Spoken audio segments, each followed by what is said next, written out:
মামুনি তো চা নেই। এই ছোট ভাই চা নিয়ে আয় তো। নেই। শরীরটা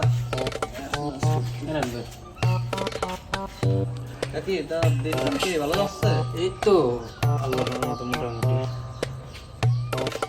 এই ছায়া তো কেউ চিনি দেয়? আমাদের বড় ভাই যে সবসময় হাট এবং ছোট ছোট বলেই মনে করে দুনিয়াটা শেষ। হ্যাঁ কি যে ঘোড়ার ডিম বানাও তোমরা মিয়া, চায়ের ভিতর পুরো চিনি দিয়ে মিশিয়ে রেখেছেন, এই চা খাওয়া যায়? হ্যাঁ চাই খাবো না মিয়া, দূর। ভাই থাক থাক, রাগ করেন না ভাই, চাটা ঠান্ডা হয়ে গেছে। রাগ করবো না, মানে চা খুব ঠান্ডা। চল সামনের দোকানে যাবো আমরা, চল চল। ঘোড়ার ডিম। আরে ভাই আমি ডায়াবেটিক্স রোগী না, তারপরে চায় যদি এত চিনি দেয়, আমি তো ডায়াবেটিক্স এর রোগী এমনি হয়ে যাবো। না না ভাই, এই দোকানে ভালো চা বানায়, চলেন চলেন চাটা খেয়ে আসেন। সত্যি? হ্যাঁ হ্যাঁ অবশ্যই, আসেন আসেন। আচ্ছা চল।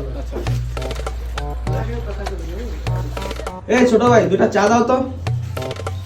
চা কেমন হবে ভাই? চা বানাবা তোমার লিকার দিবা কড়া এবং চিনি দিবা কম, ঠিক আছে? অলরেডি মাথা গরম। ভাই চার দাম কিন্তু বাইরে গেছে ভাই, কাপ প্রতি 10 টাকা।